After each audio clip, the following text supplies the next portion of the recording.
किधर है माया? तुम्हें किसके लिए रखा गया है? ध्यान नहीं रख सकते थे उसका? मैम वो अभी यहीं थी, उनको भूख लगी थी तो वो कुछ खाने के लिए काउंटर की तरफ गई थी।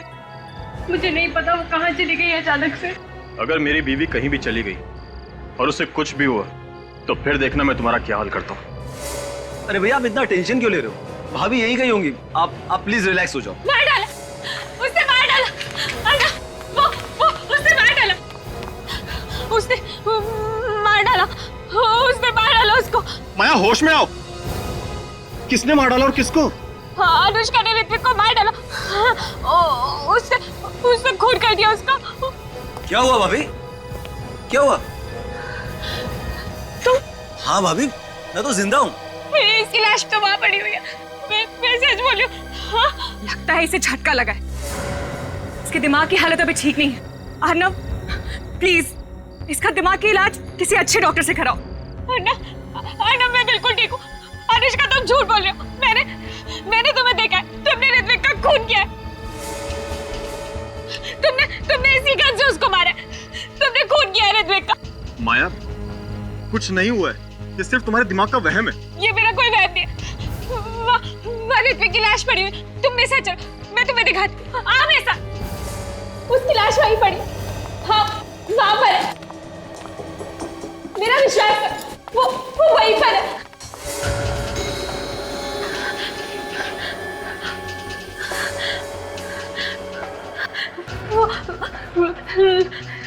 लाश तो यही थी।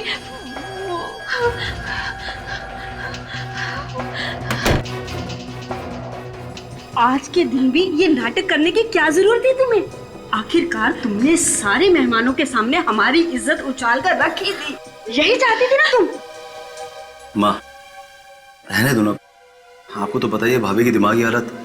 तुम मर चुके हो। मैंने देखा था तुम्हारी लाश वहाँ पड़ी हुई थी। तो ये कि आपके सामने आत्मा खड़ी है भाभी।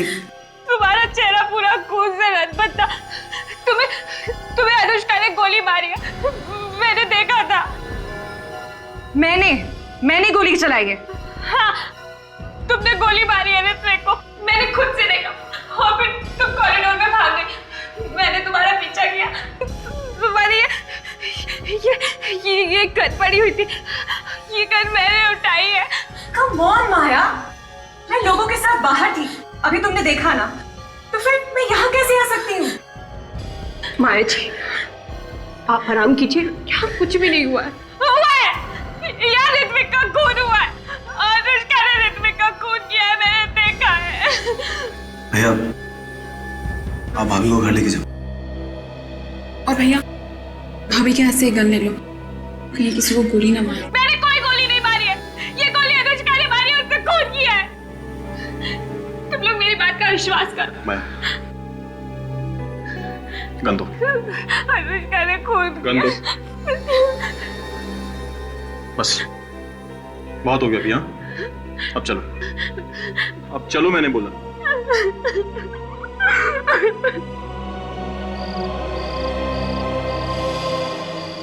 हुआ है, यहाँ ऋत्विक का खून हुआ है। अनुष्का ने ऋत्विक का खून किया है, मैंने देखा है।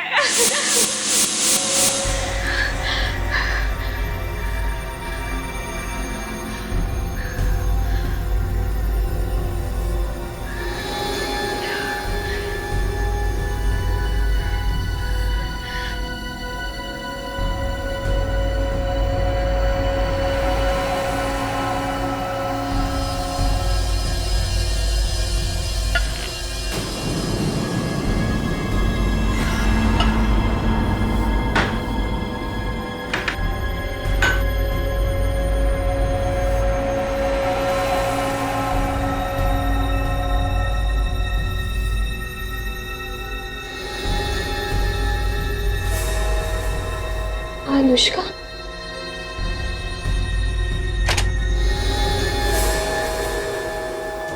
तूने मुझे खून करते हुए देखा था ना, अब तू भी नहीं बचेगी। तुझे भी मरना होगा। नहीं! क्या हुआ माई जी? मार डालेगी। मैं मरना नहीं चाहती। क्या हुआ माया? क्या हुआ? क्या हुआ माया? पता नहीं सर, ये सोते सोते अचानक से चौंक गई और कह रही है कि ये कोई मारना चाहता है। कौन मारना चाहता है माया? वो वहाँ पर खड़ी अनुष्का, वो मुझे मार डालेगी।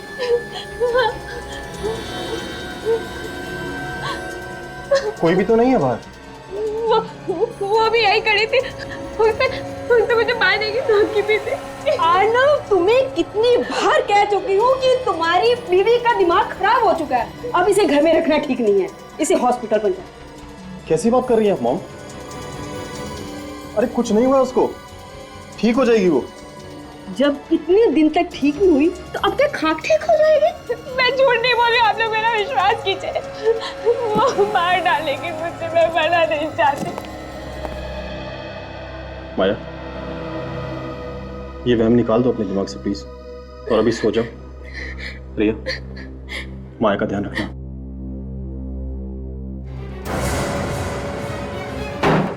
माया, माया, भाभी।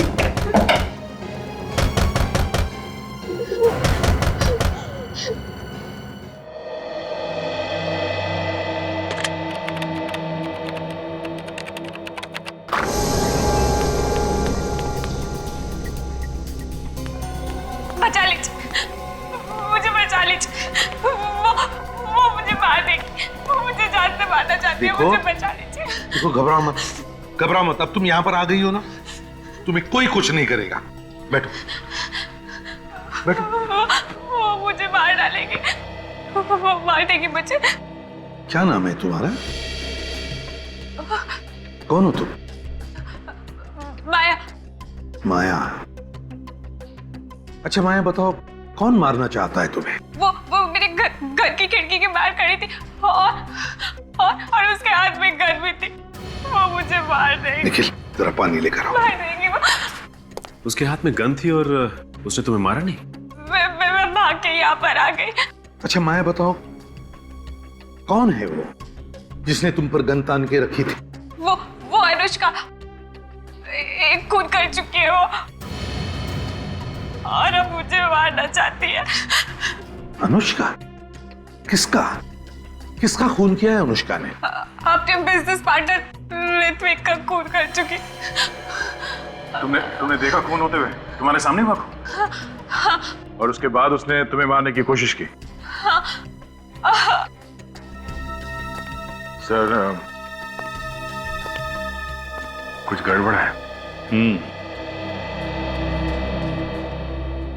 माया, शांत हो जाओ और जरा डिटेल में बताओ, क्या क्या देखा तुमने?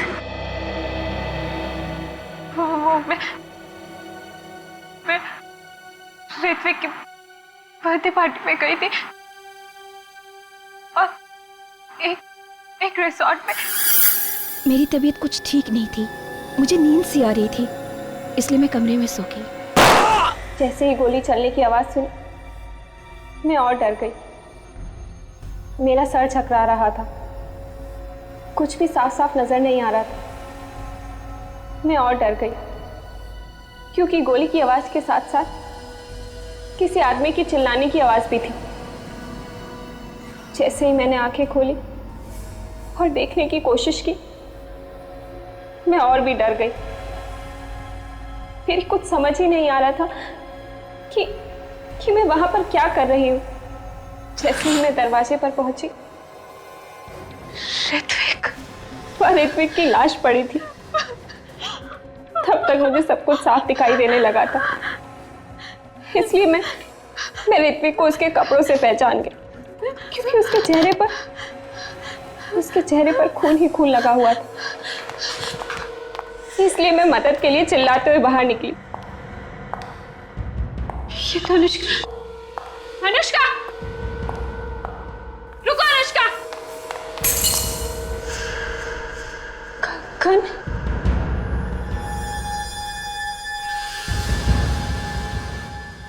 इसका मतलब अनुष्का ने ऋत्विक का खून किया। अनुष्का, अनुष्का रुको। मैं थोड़ी दूर तक उसके पीछे भागी, मगर वो अचानक गायब हो गई। ऋत्विक का खून होने के बाद तुमने देखा वो जिंदा था? हाँ? हाँ सर। एक आदमी दो दो जगह पर? एक ऋत्विक वो जिसे तुमने मरा हुआ देखा तुम्हारे ही कमरे में, और दूसरा ऋत्विक वो पार्टी में जिंदा। हाँ सर, मैंने ऋत्विक को बढ़ते हुए देखा। कोई मेरी बात का विश्वास ही नहीं कर रहा है सर। माया, तुम्हारी तबीयत कुछ खराब लगती है, कोई दवाई वगैरह ले रही हो क्या? दवाई तो मैं रोज लेती हूँ। कैसी दवाई है? पता नहीं, पर रोज लेनी पड़ती है।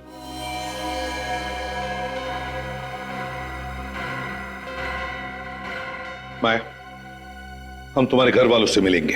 तुमने कुछ सोचा माया? तुमने एक जिंदा इंसान की मौत का बवंडर बना दिया। देखो अर्णव, माया को डांटने के लिए नहीं बुलाया तुम्हें यहाँ पर। खून हुआ है वहां पर, समझे? सर अगर खून हुआ होता तो क्या मैं जिंदा होता? सर माया की दिमागी हालत ठीक नहीं है। ये देखिए मेरे पास डॉक्टर की रिपोर्ट भी है सर।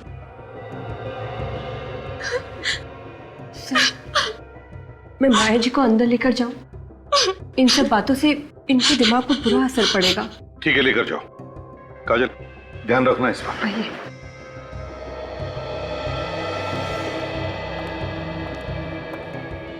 तो बताओ, माया कमरे में गई थी या नहीं? सर गई होगी, हमें क्या पता। वैसे भी ये अर्णव उसे खुद ही ढूंढ रहा था। तुम लोग भी तो ढूंढ रहे थे ना? नहीं, ये दोनों आपस में झगड़ा कर रहे थे। झगड़ा तो चल रहा था, लेकिन इसका ये मतलब नहीं कि वो कुछ भी कहेगी और ऐसे इल्जाम लगाएगी हम पर। किस बात को लेकर झगड़ा हुआ था तुम लोगों में?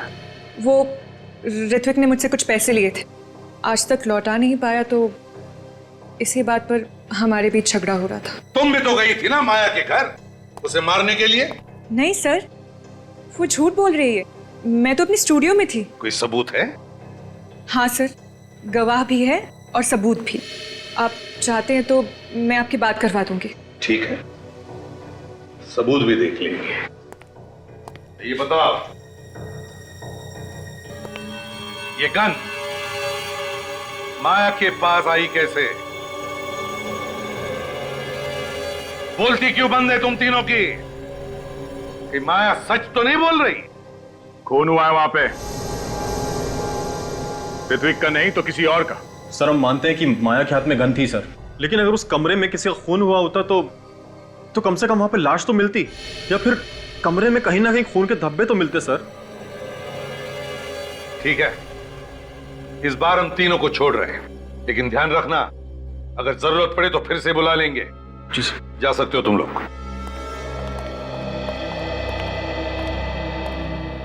सर कुछ ना कुछ तो हुआ है उस कमरे में। हाँ अभिजीत, कुछ तो हुआ है। लगता है इस माया की बातों में सच्चाई है, लेकिन समझ में नहीं आता है कि ये गन माया के पास आई कहां से। सर माया ने बताया कि उसने गोली चलने की आवाज सुनी थी। इस गन पे साइलेंसर लगा हुआ है, तो उसने आवाज सुनी कैसे? सर लगता है दो बार गोली चली है, एक बार साइलेंसर के साथ और दूसरी गोली चली है बिना साइलेंसर के। मान लिया सचिन, लेकिन पहली गोली किस गन से चली?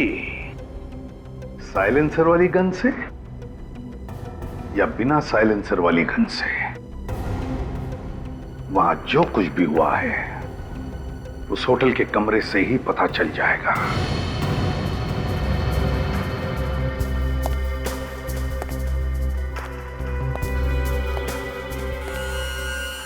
ये देखो, गोली यहां पे घुसी है।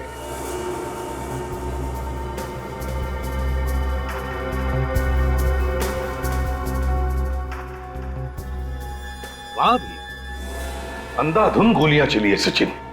सर लेकिन माया कह रही थी कि उसने एक ही गोली की आवाज सुनी है, बाकी गोलियों की आवाज उसने सुनी क्यों नहीं? वही तो।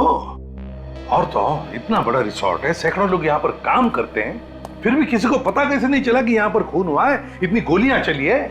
क्यों? सर ना तो कोई कमरे में लाश मिली और ना ही कोई खून का निशान। तो क्या वो औरत झूठ बोल रही है?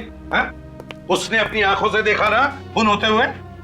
सर वो औरत की लगती है, पूरे होटल में गन लेकर घूम रही थी हाथ में, सब लोग डरे हुए थे उससे। बाहर जाके खड़े हो जाओ। सर ये माया तो ये भी कह रही थी कि लाश दरवाजे के पास यहाँ अंदर पड़ी थी घर में और दरवाजा बंद था, तो फुरखुनी ने गोली चलाई कहां से होगी? सचिन, माया ने यह भी कहा कि वो दरवाजा खोलकर बाहर गई। इसका एक ही मतलब हो सकता है कि खूनी इस तरफ दरवाजे के बाहर खड़ा था। अगर वो दरवाजे के बाहर खड़ा था तो फिर उसने गोलियां कैसे चलाई? साहब ये देखिए सर, अजीब सा कांच का टुकड़ा है सर, पेट के नीचे मिला। वाकई अजीब सा टुकड़ा है। ये ना किसी बल्ब या ट्यूबलाइट का है, ना फिर किसी फोटो फ्रेम का। जरा मैग्नीफाइंग ग्लास दे दो। ये तो कॉन्वेक्स लेंस का टुकड़ा है। कॉन्वेक्स लेंस का टुकड़ा। कॉन्वेक्स लेंस तो पीप होल में लगाया जाता है। मगर सर दरवाजे को देखकर तो नहीं लगता है कि इसका पीप होल बदला गया है। हाँ,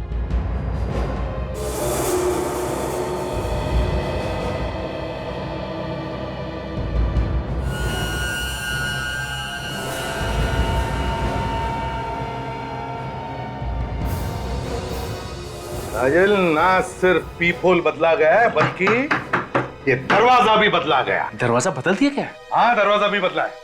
इधर आओ। कमरे का दरवाजा किसने बदला? सर रिसोर्ट में रेनोवेशन काम चल रहा है, शायद किसी ने बदल दिया हो। काम चल रहा है, शायद किसी ने बदल दिया हो। तो फिर वो बड़ा पुराना दरवाजा। सचिन, काम करो, तुम और काजल जाओ और देखो कहीं पर ये दरवाजा मिलता है क्या। सर हाँ सर, एक बात तो समझ में आ गई, गोली पीप होल से ही चली है, दरवाजा भी अंदर से बंद था, फिर लाश कैसे गायब हो गई सर? हाँ, गोलियां पीप होल से चली है और दरवाजा अंदर से बंद था। तो फिर लाश को यहां से गायब कैसे किया गया?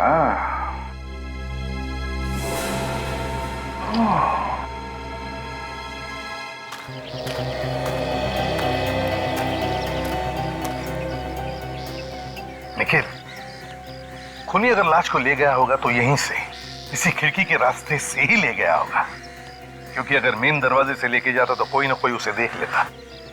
हाँ सर, अगर घायल भी हुआ होगा तो भी यहीं से गया होगा सर। सिक्योरिटी, अरे सुनो। सलाम साहब। यहाँ पर कल रात को जो बर्थडे पार्टी थी जी, उस वक्त ड्यूटी पर कौन था? तुम दोनों थे? हाँ सर, हम ही दोनों थे। तो क्या कल रात तुमने किसी घायल आदमी को यहाँ से भागकर जाते हुए देखा, या किसी आदमी को कोई भारी सामान लेकर जाते हुए? मेरा मतलब है कोई लाश वगैरह। नहीं सर, हमने नहीं देखा। ऐसे मुंह उठा के मत बताओ, बिना सोचे बिना याद किए। ठीक से बताओ, याद करो, बताओ देखा तुमने? सर मुझे पक्का याद है, पार्टी खत्म होने तक यहाँ से कोई नहीं गया था। किसी गाड़ी को जाते हुए देखा? हाँ सर, गाड़ी गई थी यहाँ से। गई थी? कौन सी गाड़ी? सर वो जो दो टेम्पो है ना, उनमें से एक टेम्पो गया था। कौन सी गाड़ी है? सर ये वाली। ये हमेशा आती रहती है? हाँ सर, रिसोर्ट से टाउन और टाउन से रिसोर्ट आना जाना लगा रहता है। जरा चाबी दो। सर चाबी तो ड्राइवर के पास है। तो ड्राइवर को बुलाओ जल्दी। ड्राइवर तो सुबह से गायब है सर। ड्राइवर सुबह से गायब है मतलब? बिना पूछे बिना बताए ऐसे ही गायब हो गया? निखिल, खोल दो गाड़ी का दरवाजा।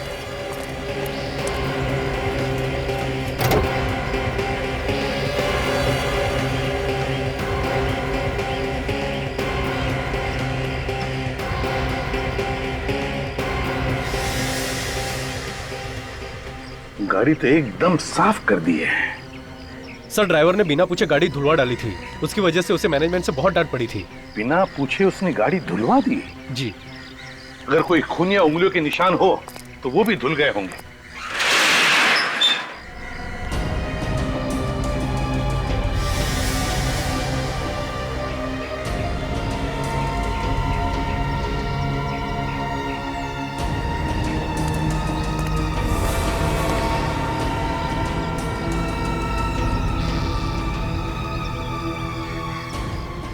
टायर में कीचड़ जैसी मिट्टी,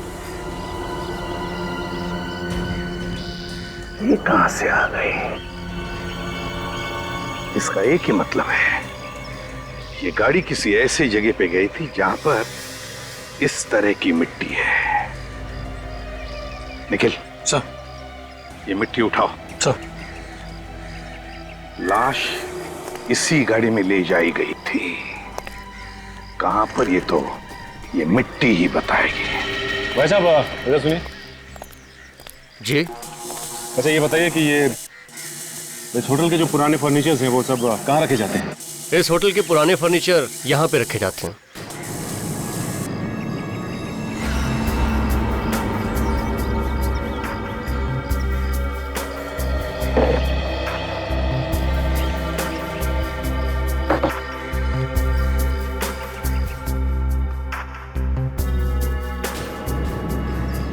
काजल, लगता है वो दरवाजा इसके पीछे ही है। बंद कर यार, संभल के।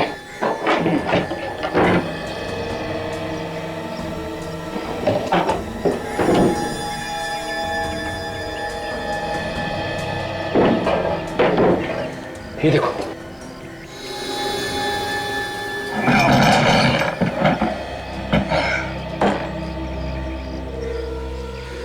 लगता है काजल ये दरवाजा वही है। हाँ, इसका तो पीपल भी टूटा हुआ है। इसका मतलब काजल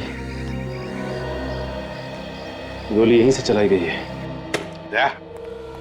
ये जो 3 गोलियां हमें रिसोर्ट के कमरे में से मिली थी वो उसी गन से चली है जो माया के पास थी। फॉरेंसिक का रिपोर्ट भी यही कहता है। मतलब सर ये तीनों गोलियां साइलेंसर वाली गन से चली है, इसीलिए माया को गोली चलने की आवाज नहीं आई। बस सर उस गोली का क्या हुआ जिसकी आवाज माया ने सुनी थी? या वाकई अगर खून हुआ है जिसे माया ने देखा है तो गोली अभी भी उसी लाश में ही होनी चाहिए।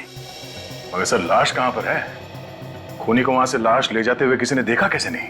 हाँ ये बात तो है, बड़ी प्लानिंग के साथ सब कुछ किया गया है दया, वरना इस अनुष्का और ऋत्विक के जैसा ही ड्रेस कोई क्यों पहनता?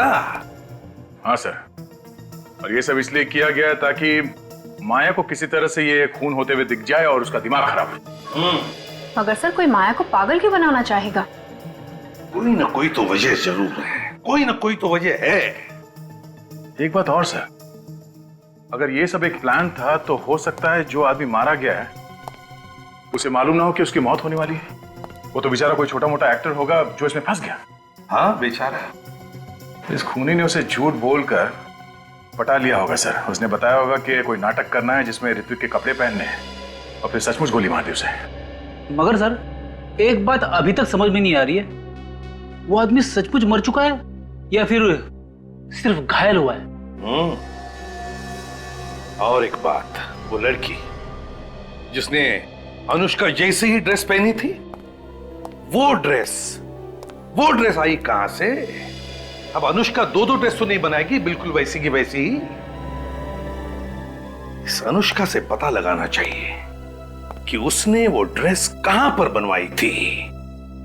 वहीं से पता चलेगा कि कौन है ये दूसरी लड़की जिसने वैसी ही ड्रेस बनवाई थी। वही खूनी है दया, वही खूनी है। बॉस दरवाजे को तो एकदम साफ सूफ करके रख दिया गया है। बहुत ही होशियार खूनी है, फिंगरप्रिंट्स भी एकदम साफ कर दिए। सर की गोली तो पीपोल में से ही चली है ना? हाँ, गोली पीपोल से ही मारी गई। और कोई खून वगैरह मिला दरवाजे पर? नहीं, दरवाजे पर कोई खून नहीं था। किसी ने उसे भी साफ कर दिया? बड़ी प्लानिंग के साथ मर्डर किया है, खून ही साफ कर दिया। अरे फ्रेडी, दरवाजे पर खून होता तो साफ करता ना, खून था ही नहीं दरवाजे पर। अब मेरा दिमाग चकराने लगेगा सर। गोली चली, खून हुआ, मगर खून नहीं निकला। अरे यार गोली चलेगी तो खून निकलेगा। अरे तो सर फिर खून गया तो गया कहाँ? और अगर सर किसी को गोली लगेगी तो थोड़ा बहुत खून तो उड़ेगा ही ना। थोड़ा बहुत खून तो जरूर उड़ेगा, लेकिन इस दरवाजे पर जरा भी खून नहीं था। खून होता तो केमिकल डालते दिख जाता ना। तो फिर अभी ये कहना मुश्किल है कि वाकई में किसी का खून हुआ है या नहीं। बिल्कुल है, वाकई मुश्किल। और हाँ बॉस ये जो 3 गोलियां मिले ना आपको रिजॉर्ट के कमरे में से, इन तीनों गोलियों पर भी जरा भी खून नहीं था। चलो मान लिया कि गोली पीपोल में से ही चली थी, फिर जो भी कोई आदमी पीपोल की उस तरफ से बाहर देख रहा था, गोली चलते ही उसकी खोपड़ी के तो चिथड़े चिथड़े उड़ जाते हैं।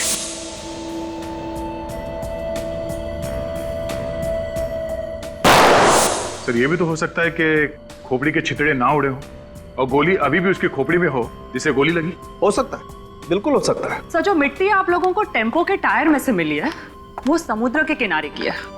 उसमें से मुझे छोटे छोटे पत्थर के टुकड़े और सी शेल्स मिले जो अक्सर बीचेस पे पाए जाते हैं। इसका एक ही मतलब है दया, खूनी ने लाश को टेम्पो में डाला और समुद्र के किनारे ले गया।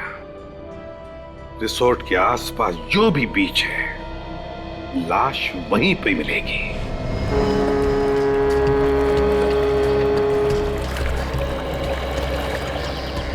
सचिन, इस रिसोर्ट के आसपास यही एक क्रीक है और वो गाड़ी यहीं पर आई थी, यहीं पर। ये देखो, ये है ना, ये देखो, यहीं पर ये सी शेल्स के बारीक बारीक टुकड़े और पत्थर टायर में घुसे थे उस गाड़ी के। मगर ये खाड़ी तो सर रिसोर्ट और टाउन के बीच में आती नहीं है, ये तो रूट ही बिल्कुल अलग है सर। लेकिन रूट ही बिल्कुल अलग है, फिर भी वो गाड़ी यहीं पर आई थी, यहीं पर आई थी, और वो भी लाश फेंकने के लिए। फिर तो पानी में लाश फेंक दी होगी सर, और अब तक तो मच्छी वगैरह खा भी गए होंगे। फिर भी सच नहीं, दूर दूर तक नजर दौड़ाते हैं, कुछ ना कुछ तो जरूर मिलेगा, है ना? चलो काम पे लग जाते हैं।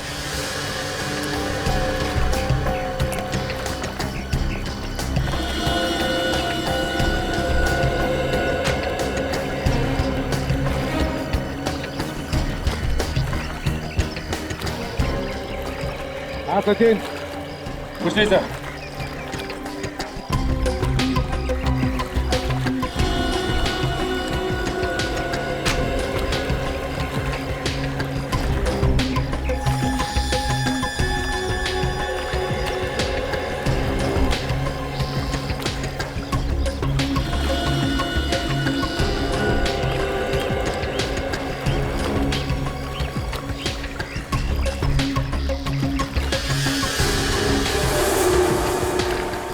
सर, हाँ सचिन,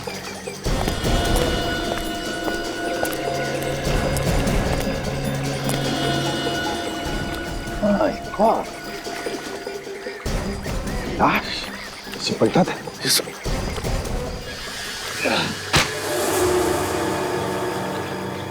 सर कहीं ये वही लाश तो नहीं? सचिन ये वही लाश है, इसे रिसोर्ट में मार डाला और यहां ला करके जला दिया और फिर गाड़ी को अच्छी तरह से धुलाकर रिसोर्ट में जाकर के खड़ी कर दी।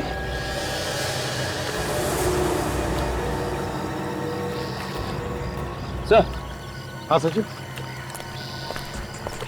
ये देखिए सर। ये क्या है? ये तो कोई लोहे का टुकड़ा दिखता है, पिघला हुआ। लेकिन सर क्या हो सकता है ये? सचिन, अगर यहां पर है तो ये जरूर कोई ना कोई सबूत तो है ही है, कोई ना कोई सबूत तो है। दया, चेहरा तो इसका बुरी तरह से जल गया था, लेकिन खोपड़ी सही सलामत रही, इसलिए मैंने इसकी खोपड़ी के चारों तरफ से ही एक्सरे लिए और बाकी का काम ये हमारे बेचारे कंप्यूटर भाई साहब ने कर दिया। इन्होंने बता दिया कि ये आदमी दिखता कैसा था। ये देखो,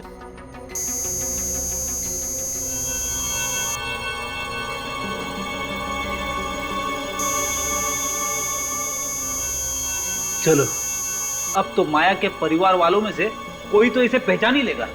और नहीं पहचाना तो? अब नहीं पहचाना तो अब सर मुझे तो लगा था कि केस खत्म हो गया। गड़बड़ हो सकती है फेडी। अगर परिवार का कोई आदमी इसमें मिला हुआ है और उसे पता चल गया कि हमें लाश मिल गई है तो कहीं इस माया की जान खतरे में न पड़ जाए।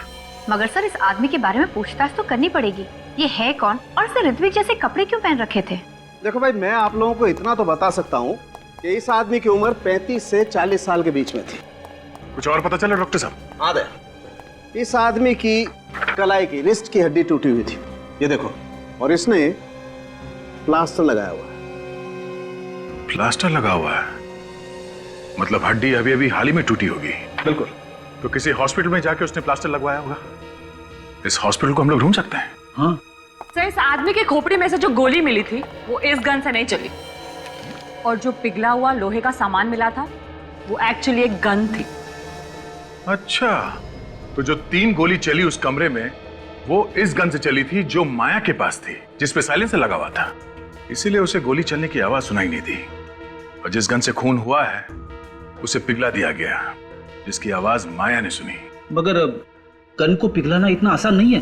बिल्कुल फ्रेडी, गन को मेल्ट करना वाकई आसान नहीं है। बहुत हाई टेम्परेचर चाहिए, लगभग 1530 डिग्री का टेम्परेचर चाहिए, तभी जाकर के गन का लोहा पिघल सकता है। और दया, ये काम कोई लोहार या कोई वेल्डर ही कर सकता है।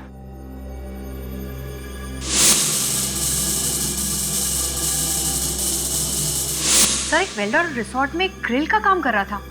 हो सकता है काम भी उसी ने किया।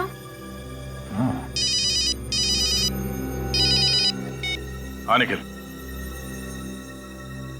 गुड। उसे पक्का मालूम है? ठीक है। क्या हुआ सर? अनुष्का ने जो ड्रेस पहन रखी थी, ठीक वैसी ड्रेस किसी आदमी ने बनवाई है। पहले इस वेल्डर को पकड़ते हैं, उसका मुंह खुलवाना पड़ेगा।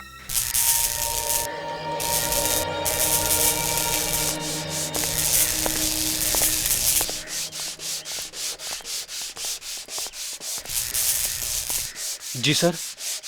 तुम जाओ। ठीक है।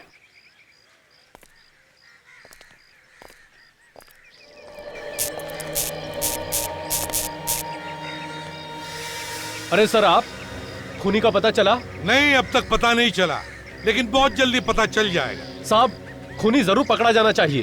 एक बात बताओ, ये जो तुम्हारा वेल्डिंग का रॉड है ना, इसमें से कितना टेम्परेचर बाहर निकलता है?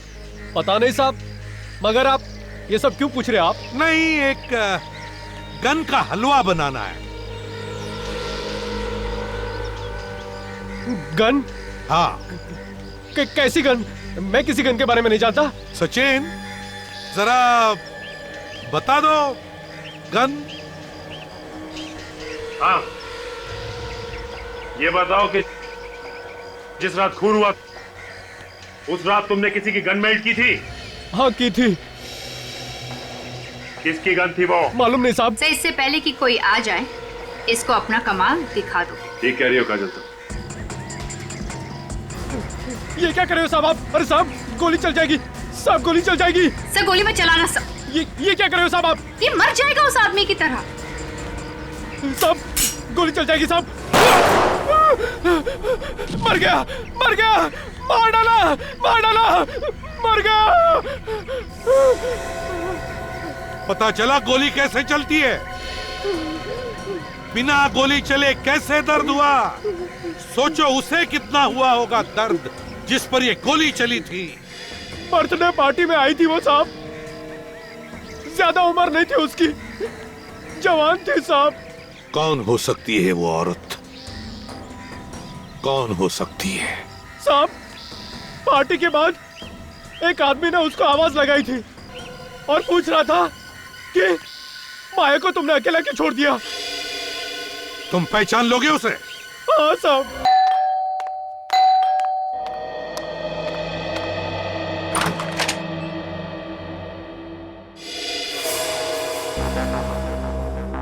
सर, आप लोग यहाँ मेरे घर में? क्यों? हमारा यहाँ आना मना है क्या? नहीं सर, ऐसी कोई बात नहीं है। आप लोग अचानक ऐसे आ गए। खैर, कुछ पता चला उस रात किसका खून हुआ था और किसने किया? घबराइए नहीं अनुष्का जी, हमें ये तो पता चल ही गया है कि आपके जैसी ड्रेस कौन लेके आया। कौन मेरे खिलाफ साजिश कर रहा है? आप बस उसका नाम बताइए। मैक्स, पता चल जाएगा। वो यहीं रहता है, इसी घर में। मेरे घर में? हाँ, और उसकी हिम्मत तो देखिए, यहीं इस घर में रहता है और वो माया को पागल बनाने की कोशिश कर रहा था और आपको पता ही नहीं चला। नहीं नहीं, ये कैसे हो सकता है सर? जानती हो इसे? ज्ञान? हाँ, ज्ञान। जी हाँ, ये मेरे पति हैं। ये तुम्हारे पति हैं? हाँ, क्यों? अनुष्का जी, उस रात होटल में इन्हीं का खून हुआ था।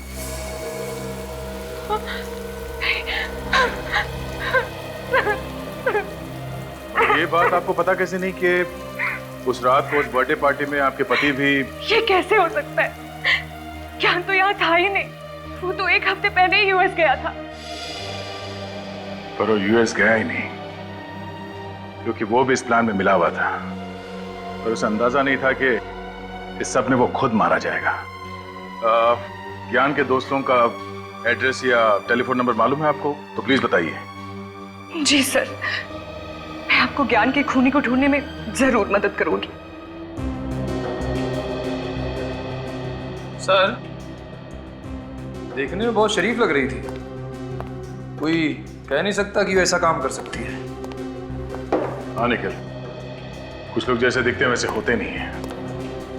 अगर वेल्डर हमें नहीं बताता कि वो लड़की रिया ही थी जो उसके पास गन लेकर गई थी, तो हमें पता भी नहीं चलता उसके बारे में।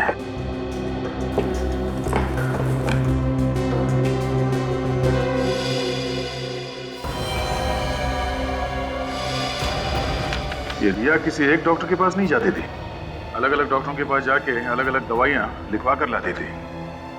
बहुत सारे प्रिस्क्रिप्शन रखे हुए यहाँ पे, बहुत हेरफेर है इन दवाइयों का। फिर हो सकता है माया को पागल बनाने के लिए किया जा रहा हो। मगर रिया नर्स होकर ऐसा कर क्यों रही है? जरूर कोई ना कोई है जो रिया से सब करवा रहा है। सर, हाँ निखिल, ये देखिए।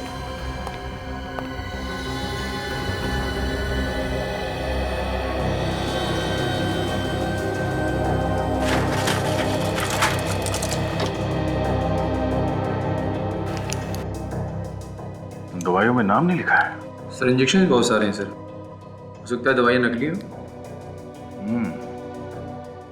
ये नर्स लोगों को बचाने का काम कम करती है, लोगों को मारने का काम ज्यादा।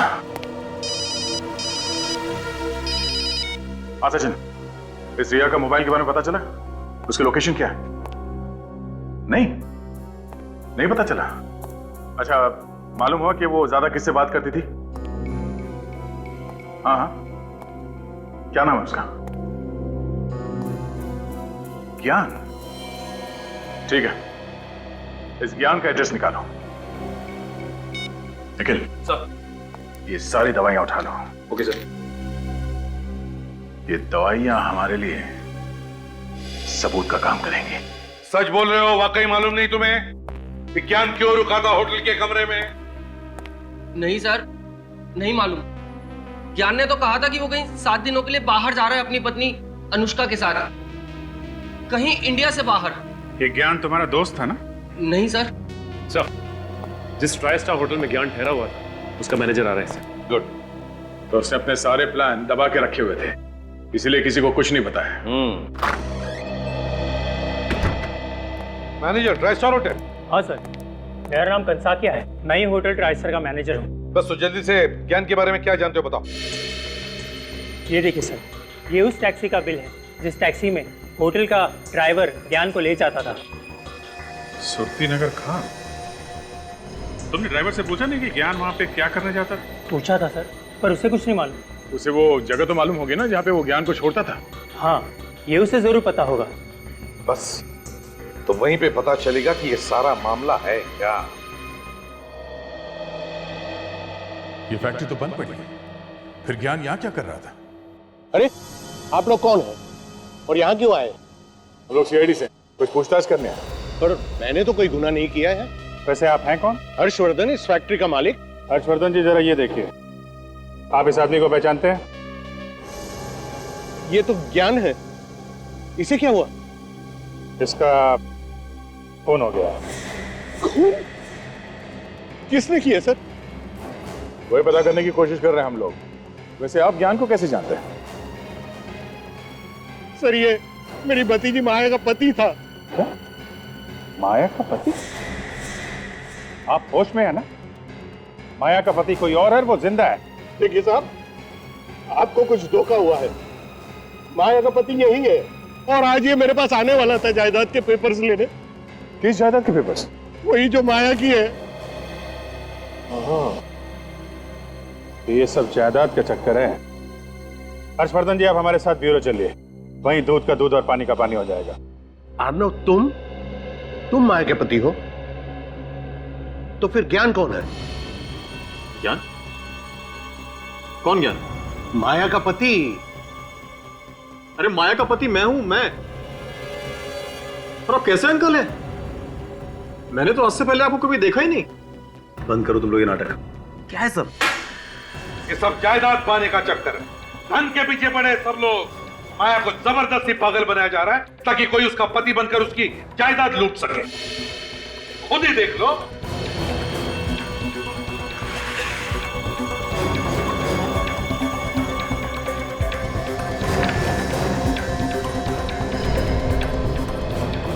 तो माया की वसीयत,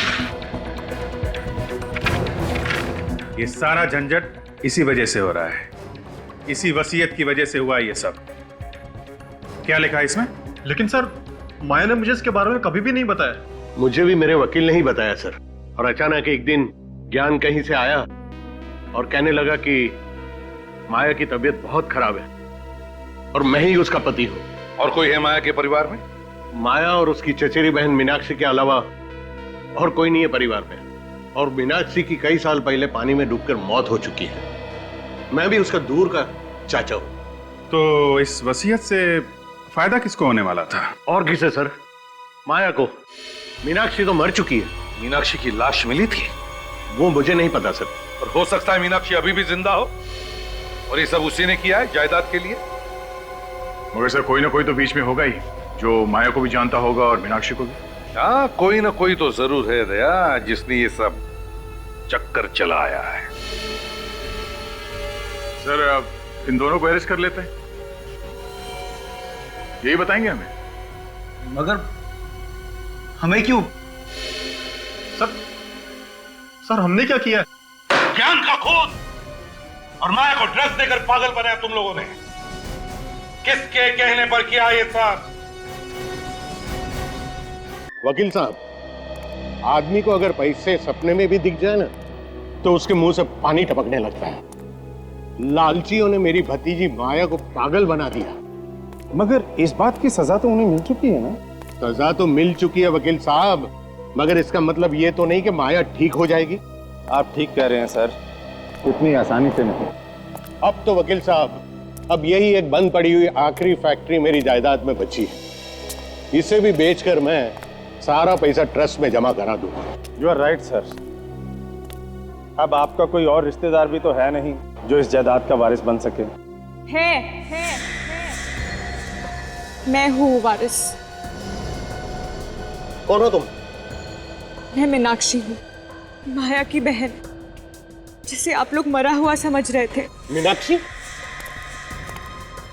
मीनाक्षी, तुम यहाँ कैसे? तुम तो कई साल पहले डूब के मर गई थी। चाचा जी, ये मेरे मेडिकल रिपोर्ट्स हैं।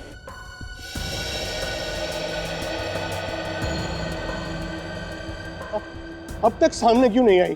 मेरी बात का लोग विश्वास नहीं करेंगे, मुझे इस बात का डर था। हाँ, तुम्हारा डर सही था भी। हम भी तो यही पूछने वाले हैं कि इतने दिनों से कहां छुपी थी तुम और क्यों? सीआईडी। हाँ, CID.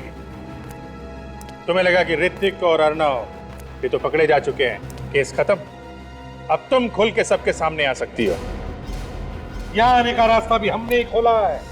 Anushka ji, I am sorry, Meenakshi जी है, ताकि यहाँ खुद आकर तुम कहो कि सारी जायदाद की वारिस मैं ही हूं।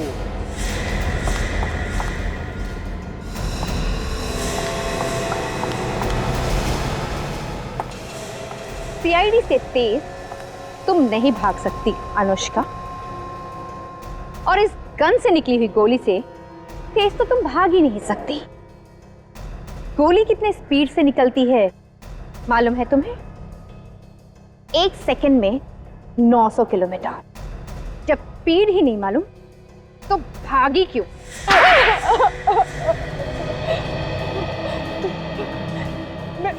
मैं किसी भी हालत में जायदाद खोना नहीं चाहती थी।